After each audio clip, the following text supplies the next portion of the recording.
Pessoal, tudo bem com vocês? Estou aqui para a nossa segunda aula remota de arte, né? E temos o nosso tema, que é artes visuais e o grafite. O que são artes visuais?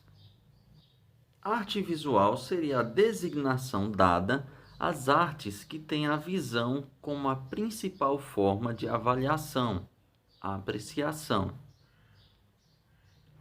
As artes visuais representam um conjunto de manifestações artísticas como pintura, escultura, desenho, arquitetura, artesanato, teatro, fotografia, cinema, dança, design, arte urbana, dentre outros. Com o desenvolvimento da tecnologia e dos computadores, a arte visual também pode ser produzida através de ferramentas tecnológicas, né?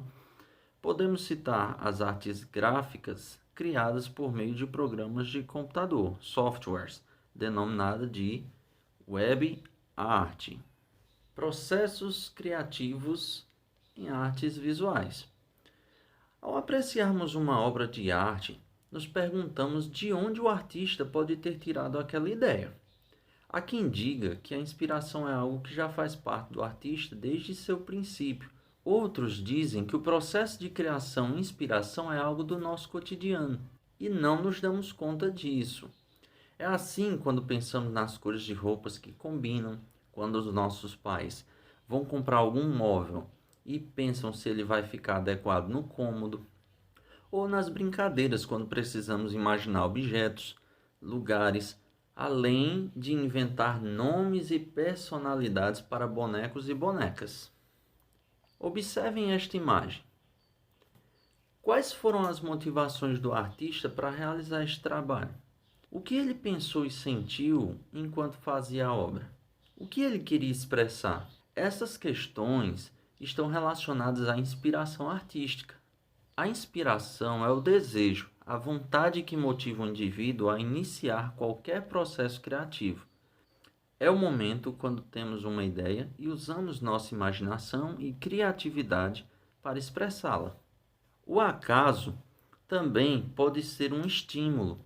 Um artista pode estar criando um desenho e, sem querer, acaba derrubando uma xícara de café em cima da folha. Esse imprevisto exige uma escolha do artista. Ele pode jogar o desenho fora ou utilizar a mancha de café na sua criação. Karen Lambrecht é uma artista que usa o acaso em suas obras. A artista pinta sobre tecidos queimados e rasgados e expõe as obras à ação de elementos da natureza, como chuva, vento e sol. Assim, concluímos que o artista, a partir de diferentes estímulos, utiliza seu conhecimento, técnicas e estilo pessoal para apresentar sua visão de mundo. Diferentes expressões artísticas, técnicas, materiais e suportes. O que seria suporte? Elementos sobre o qual o artista realiza seu trabalho, como muros, papéis, telas, madeiras, etc. Materiais. Elementos que serão aplicados sobre o suporte, como as tintas, ou que auxiliarão nessa aplicação, ou no trabalho com o suporte, como os pincéis. E técnica seria conjunto de regras e orientações para a realização de uma atividade. A intenção e a técnica do artista determinam os materiais e os suportes que ele utilizará na criação de sua obra. Agora, falaremos a respeito do grafite. Quem vive nos grandes centros urbanos pode encontrar os grafites com certa frequência. Tomando proporções cada vez maiores, o grafite se impõe nos muros das cidades, dispensando a necessidade de se expor em galerias.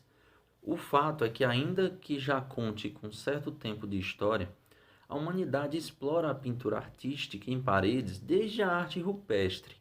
Contudo, as opiniões divergem, pois há quem acredite que o grafite seja vandalismo e outros o classificam como arte, revelando a necessidade de debatermos esse tema sobre o que realmente é o grafite. O grafite é um tipo de arte urbana caracterizado pela produção de desenhos em locais públicos como paredes, edifícios, ruas, etc.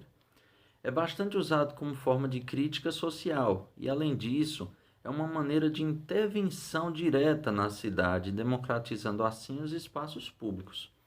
O termo grafite, de origem italiana grafito, plural grafite, significa escrita feita com carvão. Origem. Então vamos falar de onde é que vem o grafite. Império Romano. As inscrições em grafite são conhecidas desde o Império Romano, quando era utilizado o carvão para escrever palavras de protestos nas paredes dos monumentos. Nova York. Foi das periferias que surgiu o grafite, desenvolvido ao lado de culturas como a do hip hop, além do famoso movimento Flower Power, poder da flor, dos hippies.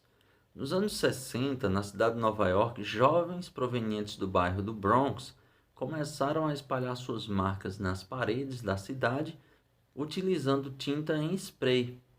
Desenhavam imagens de protesto contra a ordem social.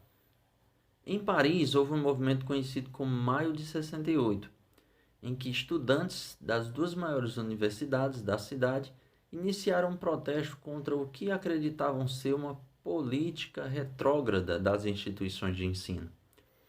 Nesse contexto, artistas anônimos deixaram seu descontentamento estampado nos muros da capital francesa, marcando assim o início dessa forma de expressão no velho continente. No Brasil, a história do grafite surgiu na década de 70, precisamente na cidade de São Paulo, na época dos militares no poder. O grafite surgiu como uma arte transgressora que expressa nas paredes da cidade os incômodos de uma geração. Grafite versus pichação. Semelhanças e diferenças. Ambas são pinturas feitas com tintas spray ou de latas. Ambas são manifestações que nascem no século XX, dentro de uma produção cultural urbana. No entanto, uma é mais aceita que a outra. A principal diferença é que a pichação advém da escrita, enquanto o grafite está diretamente relacionado à imagem. As pichações não são consideradas modalidade de expressão artística, pois são proibidas pela legislação brasileira. Já o grafite é considerado um bem cultural em que, na maioria das vezes, o artista necessita de uma permissão para intervir sobre os espaços públicos ou privados. Então, chegamos ao fim de mais uma aula. Espero que vocês tenham gostado e nos vemos no nosso próximo encontro. Um forte abraço para todos vocês.